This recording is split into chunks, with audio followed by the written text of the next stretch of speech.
wata ta zo ta ce za ta musulunta, sai na ce a nemo ka a shigo da fuskar ta cikin kyamara, a nemo wani ya koma gefe musuluntar da ita. Wannan mun gamu da matsaloli irin wannan da yawa.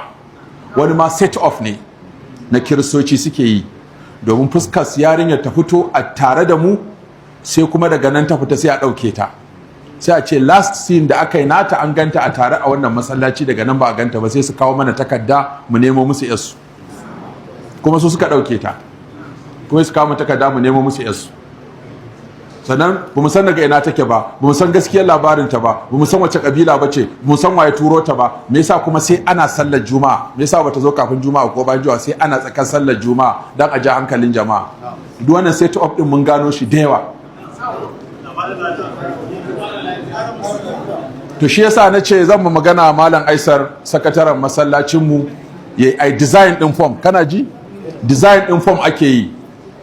Form din nan idan mutum ya zo ya ce zai musulunta, sai a koma gefe da shi a masa interview. Na farko daga ina kake? Ya rubuta. Ya sunanka? Ya sunan mahaifinka? Daga wani gari kake? Kai wace kabila ce? Shekarar ka nawa? Ya matsayin karatunka? Tun daga nan za mu gani. Ina iyayenka? Sun san zaka musulunta, rubuta sunan iyayenka. Sun san zaka musulunta, to rubuta lambar su anan. Ba san zan musulunta ba, duk da haka rubuta mana lambar su.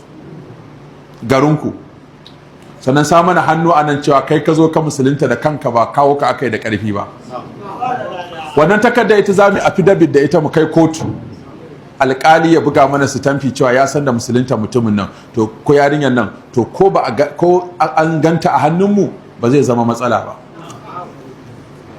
Akwai kisa da ta faru na wani yaro da ya ridda a garin Agwai, sai mutanen Agwai suka yunkurin kashe yaron, sai aka ɗauko shi aka kawo mana shi.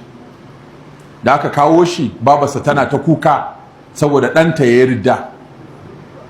Muka kira malamai ɓangaren da a su tattauna da shi, me yasa kana musulmi kai ridda? Sai ce akwai wani Pasto Yusuf daga Jos, shi ya bashi wani memory, a cikin memorin an karanta Bible da wasu da yaren Hausa. Memory ne aka yi episan wajen 100, aka bashi ya saka a wayarsa, yake jin wannan wa'azin kiristancin har ya gamsu ya koma kirista. To kuma Allah ya taimake mu a lokacin da yake magana, shi ko Pastor Yusuf din ya musulunta, har ya zo hannunmu ya musulunta kuma. Aka ce Pastor Yusuf mai kama kaza kaza, ce to ya musulunta. Aka je aka ɗauko Pastor Yusuf aka zo da shi, sai ya ce kai ne Pastor Yusuf. Sai ce to ai ni da na maka wannan memory na kira ka zuwa ga addinin kiristanci, ni kuma na gane gaskiya na shiga addinin musulunci. Sai ce wannan ra'ayinka ne, ra'ayinka ne, yadda kai ka shigo musulunci ni kuma na fita, ba zan dawo ba. Aka ja yaron nan ya ƙi, babarsa ta zo tana ta kuka saboda mutanen garin sun yi yunkurin kashe shi. Kawai muna nan zaune sai ga kungiyar Christian Lawyers Association suka ce a ba su wannan yaron da ya ridda. Kama dai muka je gaban Commissioner of Police, suka ce lalle a ba su ɗan nan tunda ya yi ridda nasu ne yanzu.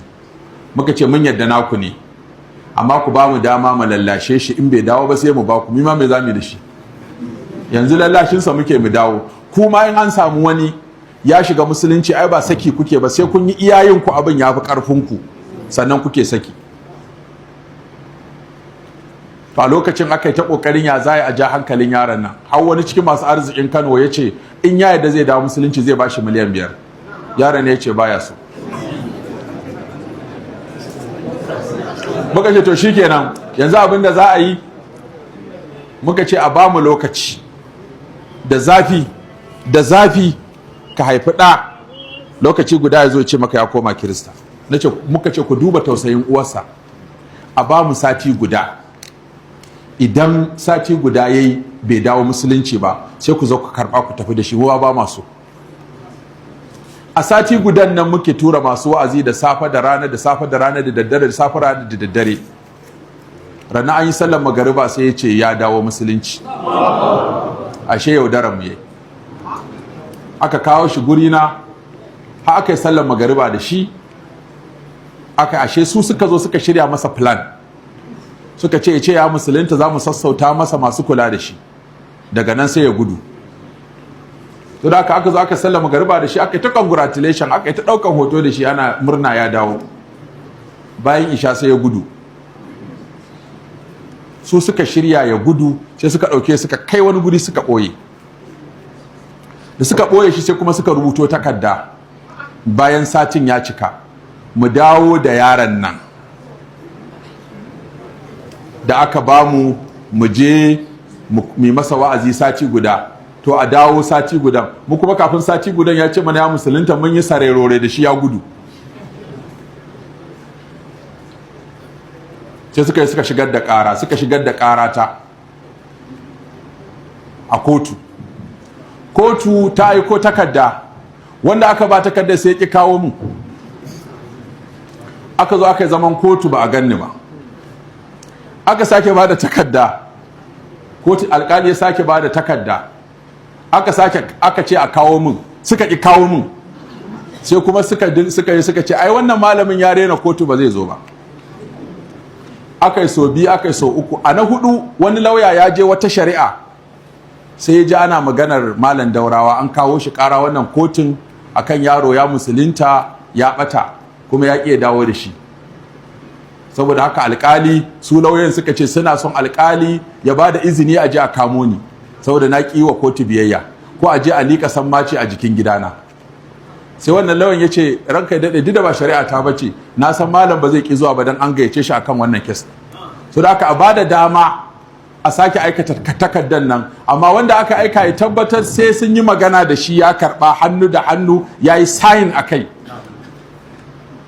Sai aka ba mutumin nan ya yi ta yawo, je gidana na rijiyar lemo, gida har dai muka haɗu da shi, ya bani takardar nan na sa hannu na karɓa. Sai na sanar da wani barista, lokacin barista Usman na Bahani, na sanar da shi na ce to gashi kungiyar kiristoci ta jihar Kano ta kai ƙara ta kotu akan wannan yaron da ya musulunta, kuma gashi an ce mu zo ran Alhamis za a ci gaba da wannan shari'a. Sai ya gaya ma Muslim Lawyers Association, kungiyar lauyoyi musulmi, suka yi min waya suka ce malam lauya nawa kake so? Na ce 50.